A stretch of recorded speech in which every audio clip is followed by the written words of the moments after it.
जय जगन्नाथ। नमस्कार दर्शक बंधु, मो ज्योतिर्विद ब्रजकिशोर मोर चैनल कुंडली रहस्य तरफ आपण मानक स्वागत। मोर ये चैनल टी आपण माने सब्सक्राइब करंतु, लाइक करंतु, कमेंट एवं शेयर करंतु। नुआ नुआ वीडियो रा नोटिफिकेशन पाइबा पई बेल आइकन को ऑल करंतु। दर्शक बंधु, विगत वीडियो रे मु एक वास्तु वीडियो छाड़ी थिली। वीडियोटी होची जे आपण जदि घर तैयारी करूछंती तो तेबे सेड़ी घर आपण केमिति निर्माण करिवे से विषय वीडियो मु छाड़ी थिली।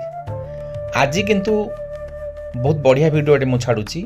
जदि आपण घर करूछंती तो आपणक घरर जो 8टी दिग अछि, पूर्व, पश्चिम, उत्तर, दक्षिण, ईशान्य, अग्नि, नैऋत्य एवं वायु, 8टी दिग हो गला। तो सेई जो दिग सब है आपणकर बेडरूम को पटरे कले भल हम, आपणकर रोषे घर को पटरे कले भल हम, आपणकर लाट्रिन बा टॉयलेट को पटरे कले सुविधा हम। यहीपरी विभिन्न प्रकार टिप्स मु वीडियो रे तैयारी करिछि। आपण वीडियोटी को संपूर्ण देखंतु, जमा भी स्किप करंतुनी। यदि स्किप करिवे आपण किछि बुझी परिबेनी। जो मु 8टी दिग कहली से 8टी दिग भितरु आमे प्रथमे ईशान्य कोण आमे कोण निर्माण करिबा, आसंतु ता विषय जानिबा। उत्तर पूर्व कोण को आमे ईशान्य कोण कहि थाउ। सेठार आमे पूजा गृह, स्फटिक, ट्यूबवेल, वाश बेसिन करिबा बहुत भल। एवं से ईशान्य कोण को जदि आमे अधिका टिके खुला जगह रखिबा ता बहुत भल होई थाए। एबे आसंतु आमे पूर्व दिग को जिबा। आउ पूर्व दिगरे आमे स्फटिक मध्य करि परिबा। पूर्व दिगरे जदि द्वार करंती बहुत भल द्वार, सबुठु पूर्व द्वार ही बहुत भल द्वार। आउ सब बेले मन रखंतु पूर्व साइड रे झरका जदि आपण करूछंती ताहा मध्य बहुत भल। आउ पूर्व साइड रे बारंडा, बालकोनी, वाश बेसिन, आउ सेटारे भूमिर लेवल टिके नीच रखिया दरकार। आउ जागा टिके खोला आमे रखिबा। तापर आमे जिबा दक्षिण पूर्व बा अग्निकोण को। सेठारे आमे कोन करिबा ना किचन करिबा, आउ चाकर रहिबा पई घर मध्य करिबा, गैरेज करिबा, सेप्टिक टैंक करिबा, आउ ट्रांसफार्मर, जनरेटर रूम करिबा, बॉयलर मध्य सेटारे करि परिबा। आ कोनोसी भाटीशाला जोठारे निया जळा होउची बा प्रज्वलन करा होउची, सेमिति आमे घर अग्निकोणर करिबा निहाती आवश्यक। एबे आसंतु दक्षिण दिगକୁ जिबा। सबुबेले मन रखंतु दर्शक बंधु, दक्षिण दिगरे जागा आपण जमा छाड़िबेनी, सबुबेले कम जागा रखिबे। आउ भूमिर लेवलटी सबेले हेटी उच्च रखिबे।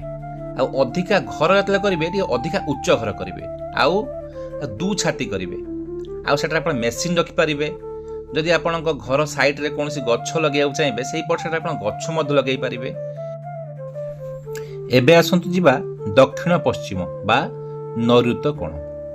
आपण ए नैऋत्य कोण रे आपण मास्टर बेडरूम करिवे। आपणकर कंचा माल रखिबे, मेशनरी जिनिस रखि परिबे, आ कैश काउंटर मध्य आपण करि परिबे। एबे आमे जिबा पश्चिम दिग को। पश्चिम दिग रे आपण माने ओभरे टैंक करि परिबे, डाइनिंग हॉल करि परिबे, टॉयलेट करि परिबे, दू छाती भी करि परिबे। आउ सेठारे भूमिर लेवल सब बेले टिके उच्चा करिवे। आउ घर सब बेले टिके अधिका उच्चा करिवे। आउ जे चाहिबे आपणकर कोनोसी कंचा माल मध्य रखि परिबे।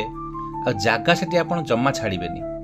जदि जागा बंचुची अल्प सामान्य, आपण सेठारे कोनोसी गच्छ लगे देबे। एबे आमे जिबा उत्तर पश्चिम बा वायु कोण। आमे सेठारे कोन करिबा ना गोशाला करिबा, बेडरूम करिबा, गैरेज मध्य करिबा, सेठी भी चाकर रहया पे घर करि परिबा। आउ सेप्टिक टैंक मध्य करि परिबा, उभरे टैंक करि परिबा, आउ कैश काउंटर मध्य करि परिबा। आउ सेठारे आमे कोन ना कोनोसी पक्का माल रखि परिबा। एबे आसंतु आमे उत्तर दिग को जिबा। आउ उत्तर दिगरे सबु बेले जागा आमे अधिका छाड़िबा, खुला जगह छाड़ दबा। आउ सब बेले भूमिर लेवलटा जिमिति उत्तर साइड रे आमे कोन नीच होबा दरकार।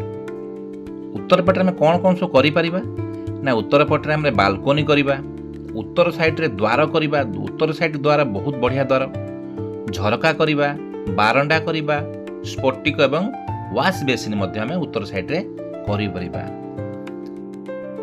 ଯଦି ଆପଣ ଏହି ବାସ୍ତୁ ନିୟମ ଅନୁସାରେ ଆପଣ ଘର ନିର୍ମାଣ କରୁଛନ୍ତି, ତେବେ ଆପଣଙ୍କ ଘରଟି ବାସ୍ତୁ ଉପଯୋଗୀ ଘର ହୋଇଯିବ।